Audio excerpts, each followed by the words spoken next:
My wife skipped our 5-year-old son's funeral while I cried at his tiny white coffin. She texted me, "Sorry I'm not there, important meeting." But then I received a photo of her on a beach in Mallorca, laughing with another man. I decided not to break down. This was not just about me, it was for Pedro, and Carmen would pay for what she did. I will never forget that day. In front of Pedro's white coffin, with his favorite blanket of stars tucked inside, I felt that the world was falling apart. My son, my little 5-year-old, had gone after a cruel battle with leukemia. But while the priest spoke of his laughter and his love for painting sunflowers, my phone vibrated. I did not expect what I saw.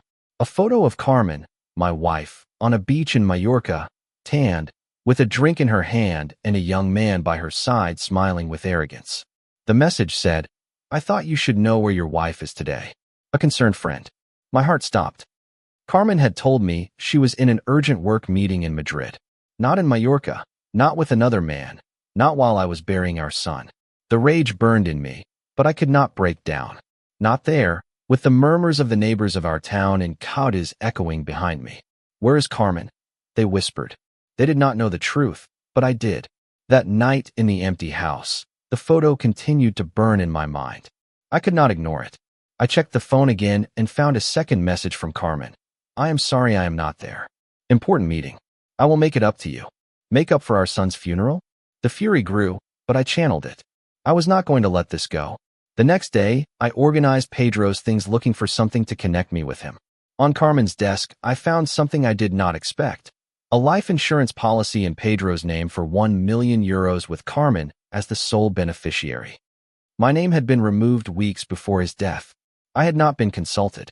I looked through more papers, loan receipts, bank transfers to an unknown account. My head was spinning. She had used our son's money to finance her getaway. Then my phone rang. An unknown voice, a woman. "I am Lucia. I know what Carmen is doing. Meet me at the cafe in Plaza Mayor." Now, I did not know her, but her tone was urgent. I grabbed the documents, put them in a folder, and left. At the cafe, Lucia, with her hair tied up and a sharp gaze, did not waste time. "Carmen has been with my ex, Diego, for a year. They plan to use the insurance money to buy a villa in Mallorca. And that is not all. They are selling your house." She showed me messages on her phone. "Carmen to Diego, the money is in the account. Once we sell the house, we will be ready to leave." Diego replied, "Miguel will not suspect. He is devastated." I felt nauseous, but also a spark of determination. Lucia wanted the same thing I did, justice. "I have more proof," she said, handing me an envelope with bank transfers and emails. "Act fast. They are meeting with the real estate agent tomorrow." I did not fully trust Lucia, but her evidence was irrefutable. That night, in the house where Pedro learned to walk, I swore I would not let Carmen and Diego get away with it. I called Javier, a lawyer friend. "I need to stop this," I told him, explaining everything. "This is serious, Miguel. We can stop the sale, but we need solid proof." I had it. Lucia's envelope, Carmen's documents. Everything pointed to a planned betrayal. At dawn, I prepared my strategy. It was not just for me, it was for Pedro. Carmen thought she could destroy us and get away with it. She was wrong. The morning of the meeting with the real estate agent, I woke up with a clarity I had not felt in months. The anger that had been burning since Pedro's funeral had transformed into something cold and calculated. Carmen and Diego thought they could sell my family's house, the house where Pedro took his first steps, and use the money for their dream life in Mallorca. But they did not count on me already knowing everything, nor that I had a plan. Before leaving, I reviewed Lucia's envelope one more time. The documents were explosive. Bank transfers to a joint account of Carmen and Diego, emails where they planned the sale of the house, even a copy of my forged signature on the property transfer contract. There was something else, a detail that froze my blood, an email from Carmen to her parents, Elena and Rafael, asking them to keep Miguel distracted while she closed the deal. Her own family was involved, weaving a web of deceit that went beyond what I had imagined. I called Javier, my lawyer friend, to finalize the details. "I have filed a motion to freeze the sale of the house," he told me over the phone. "But if you really want to stop them, you have to confront them today at the agent's office. Bring the evidence, Miguel, and do not let them intimidate you." I put the documents in my briefcase along with Pedro's small stuffed penguin. It was not just a memory, it was my anchor, a reminder of why I was fighting. When I arrived at the real estate agent's office in the center of Cadiz, Carmen's car was already parked outside. I entered with a firm step, the briefcase in my hand. Inside, Carmen and her mother Elena were sitting in front of the agent with confident smiles that vanished when they saw me. "Miguel," Carmen said, her voice trembling with surprise. "What are you doing here?" I did not answer immediately. I opened the briefcase, took out the documents, and dropped them on the table with a thud. "Stopping this," I said, my tone as cold as steel, "because I know exactly what you are doing." The agent, a nervous man who clearly did not expect a confrontation, looked at the papers with confusion. Carmen tried to maintain her composure. "I do not know what you are talking about. This is just a procedure to alleviate our debts." "Debts?" I replied, sliding the copy of my forged signature towards the agent. "Or the money you have been transferring to an account with Diego to buy a villa in Mallorca. The money from our son's life insurance." The silence in the room was suffocating. Elena tried to intervene. "Miguel, you are upset. This is a misunderstanding." I did not let her continue. I took out my phone and played a recording that Lucia had sent me, the voice of Carmen and Diego planning their escape. "Once we sell the house, we will be free. Miguel will not realize it until it is too late," Carmen was saying. Carmen's face turned pale and Elena was speechless. "This is illegal," I said, looking at the agent. "They have forged my signature, stolen money from Pedro's insurance, and conspired to sell a property that does not belong to them. My lawyer has already filed a motion to stop all of this." The agent, visibly uncomfortable, stood up. "I think this is beyond my scope. I need to consult with my supervisor." He left almost running, leaving us alone. I turned to Carmen. "You thought I was too broken to notice, right? You underestimated the wrong person." Carmen tried to speak, but her voice broke. "Miguel, I just wanted a new beginning. At the expense of Pedro, of me." My voice rose, but I contained myself. I was not going to give her the satisfaction of seeing me lose control. Elena, regaining some of her arrogance, intervened. "You do not have solid proof, Miguel. This will not get anywhere." I smiled coldly. "We will see about that in court, because not only do I have these documents, I also have witnesses, and I will not stop until you pay for this." Without another word, I picked up my papers and left. Pedro's penguin in my briefcase seemed to weigh more than ever, as if reminding me that this fight was for him. Back home, I met with my mother, Isabel, who had been suspicious of Carmen for months. "Elena and Rafael tried to trick your father when he was weakest," she told me, handing me a notebook with notes from their suspicious visits. "They wanted him to sign documents, but I was always watching." Her words confirmed what I feared. It was not just Carmen, it was her whole family. I decided that the next step would be to expose them all, but I needed more proof. I called Lucia. "They are nervous," she told me. "Carmen knows you have found her out, but Diego is the weak link. Pressure him, and he will break." With time against me, I made a plan with Javier and Lucia. We would not only stop the sale of the house, but we would make Carmen and her family face the consequences of their actions. Justice would not be just for me, but for Pedro, whose memory deserved better than his mother's lies. The confrontation at the real estate agent's office had been just the first blow. Carmen and Elena left with their tails between their legs, but I knew they would not give up so easily. They had planned this betrayal for months, and they were not going to let a bunch of documents and a recording stop them. But neither was I. Every step I took was for Pedro, for the home he loved, for the justice he deserved. The war was just beginning. That afternoon I met with Javier in his office. I spread Lucia's documents and my mother's notes on the table. "This is bigger than we thought," Javier said, reviewing the bank transfers.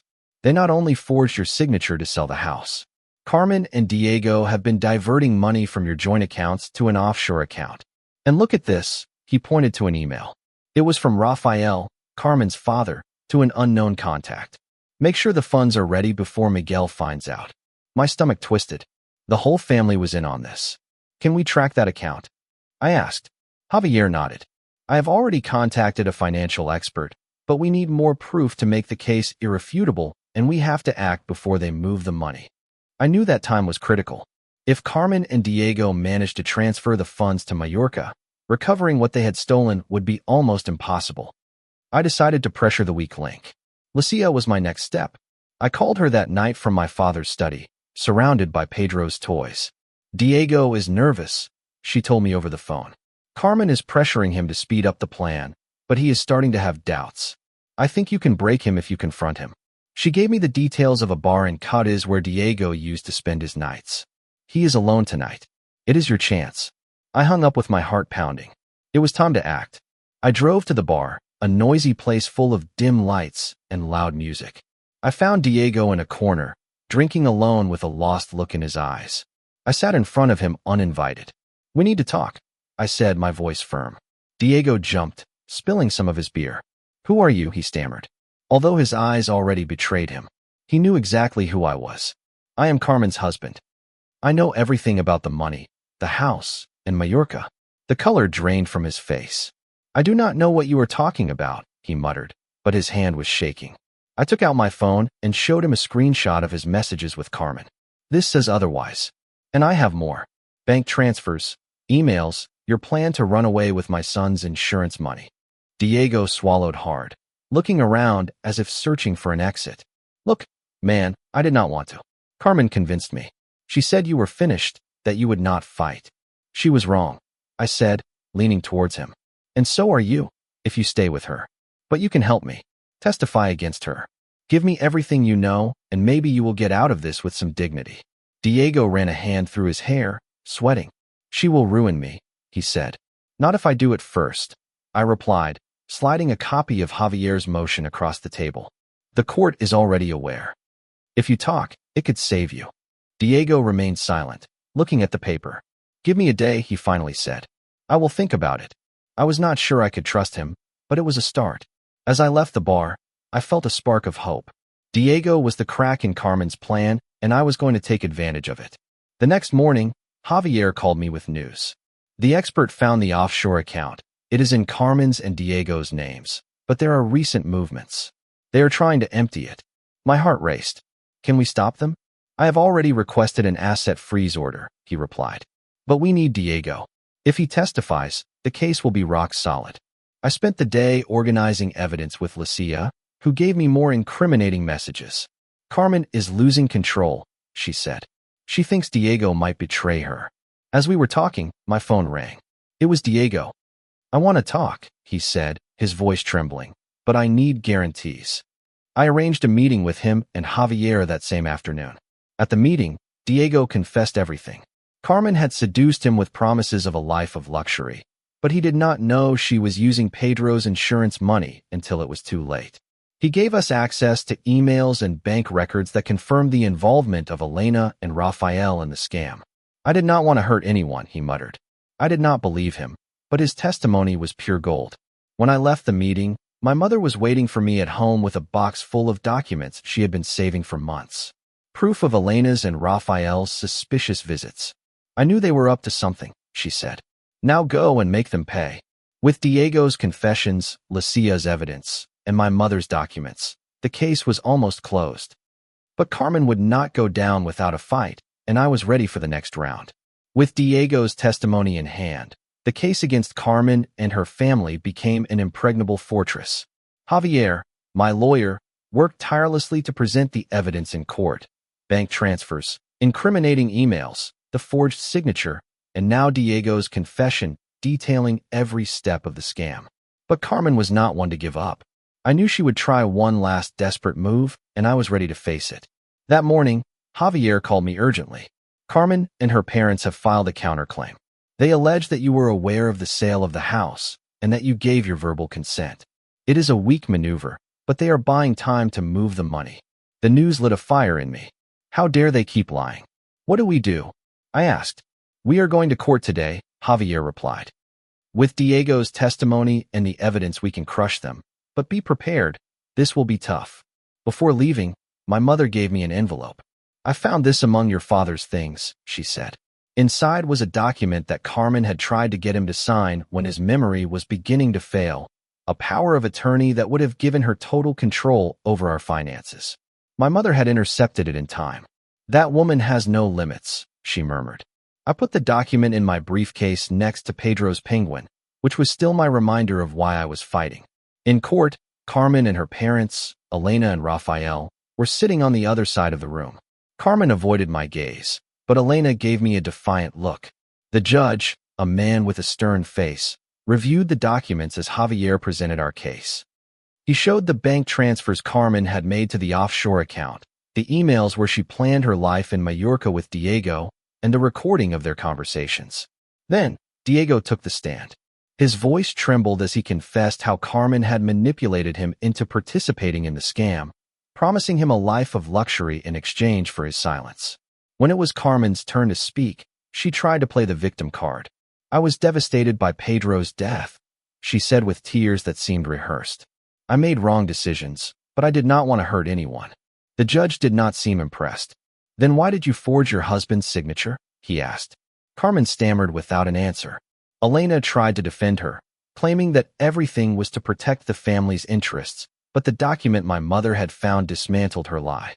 The judge examined it and frowned.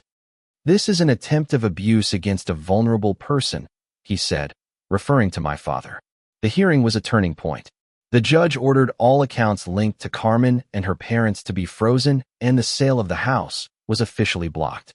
But what was most devastating for them was the order for an investigation for fraud and financial abuse. As we were leaving, I saw Carmen whisper something to Elena, her face pale. They knew they were losing. That night, Lucia called me with more news.